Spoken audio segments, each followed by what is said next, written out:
having solutions in life.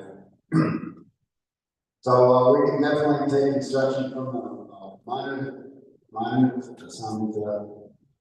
It's stated that I think Maharaj mentioned this, but it favors capital punishment. Is that it's good for the individual to relieve them from some of their karma for killing another person. So in this, they're considering capital punishment as unfair treatment, right? Like that. So I kind of always thought there was kind of something funny about that. Because, it's if you know you're going to be killed, if you kill somebody or do something bad enough intentionally and premeditated, have really very well thought out plan, right? That you would also be killed. Then, they're kind of thinking, well, I mean, what can happen? I go to jail for maybe 20 years, or give me 20 years, maybe 40 years. That would be reduced, right? I'd get out on good behavior, right? It's like, so what? What's going to happen to me, right? I'll be set up in the hotel for quite a while, right? I'll be set, or they're thinking they'll get away with it. Prabhupada was talking about a few different murder cases. When then he talks about the lawyer saying, well, don't worry, I'll get you off of this, right? So the person's thinking, oh, that's great, he's got some faith in his lawyer. He thinks, okay, I committed murder, but my lawyer's going to get me off of this, right? The defense murder. So he goes on, right, and thinking that the lawyer, having faith in the lawyer's going to get him off these what do you call it? The charges of murder, right? So Prabhupada was saying that this one person, he pleaded that he did not know what he did because he became crazy, right? So they brought in a civil surgeon, and he said, okay, can you examine this man and tell us whether or not this man is crazy? So the civil surgeon, he says, okay, after examination of this man, and by examinations of all men are more or less, right? More or a little less crazier than the other ones, right? So he said everyone is more or less crazy. So if you want to excuse that on the grounds of insanity, then that's your decision. That's another thing, but you can do, right? And so Prabhupada said, in this material world, we're all crazy, false identifying ourselves with the material body, being a product of matter.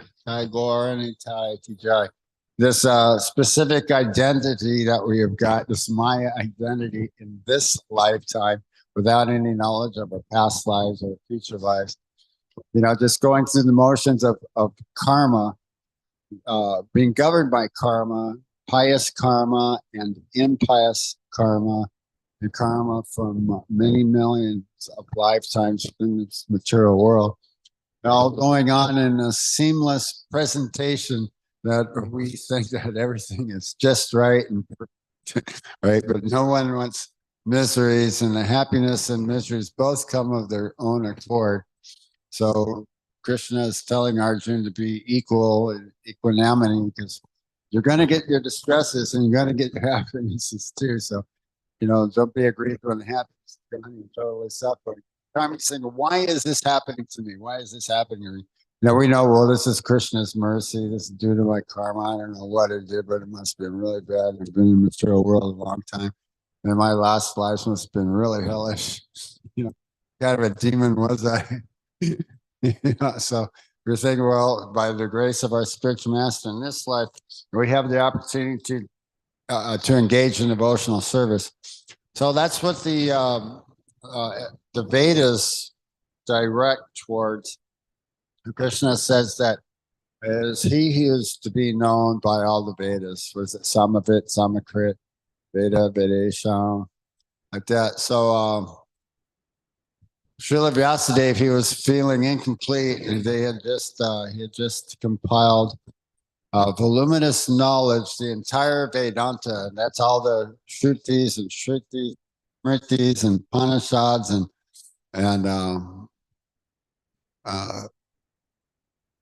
it's right on the tip of my tongue. The Haitians, something like that. Oh, all the different types of the Vedas, the pranas, uh, Idihasas. They're specifically mentioned as Idihasas. So that's what Srimad Bhagavatam is a compilation from all these scriptures. So this isn't anything presented that's new.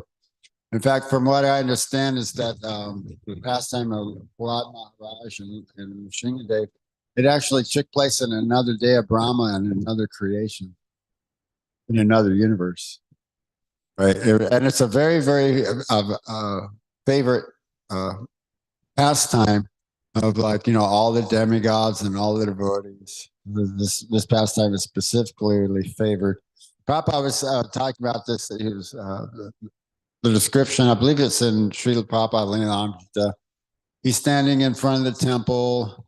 I believe it was during a morning walk, and he said, "Yeah, isn't this just so nice? We're hearing these great words of knowledge from a 6-year-old boy from Prahlad Maharaj, whom the Lord saves, who's a pure devotee. So where else are you going to get narrations like this?" But Srila Vyasadeva, he felt very insufficient, incomplete after completing all of the Vedantas and all the Shrutas and Smritis and all the verses and the conclusions. So Narada Muni mentioned, well, you didn't really directly describe devotional service through the Supreme Personality of Godhead, specifically to Krishna, right? There's so much information or instructions of worshiping different various demigods for specific material benefits. Like if one wanted a strong body, worship Lord Indra, or there's just mentioned one of the previous verses too, different demigods that. So actually, all of the bodily functions and movements and features are all governed by the different various demigods. Specifically, right now, Krishna told Arjuna in the sixth step of Bhagavad Gita, control the mind. Control the mind by all sides, turning back the mind from wherever it wanders, instead of nature. And I keep saying, he says, well, this seems to be more difficult than being able to control the wind.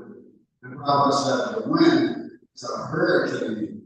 The mind is restless, turbulent, unsteady, right, like that. And if one eats the grain stripped by the ground, this one's mind rather becomes wicked. So by taking the proper medicine, taking Krishna Prasad, and chanting Hare Krishna and the Hare Krishna mantra and doing Krishna's pastimes and the words of Srimad Bhagavatam, especially about Hare now, the words of Maitreya speaking to Vajra. Vajra, he's a religion personified, he's Dhamma. So Maitreya is a great soul, and Vajra was instructed different Maitreya from Buddha. And that as he was instructed to go to where was he the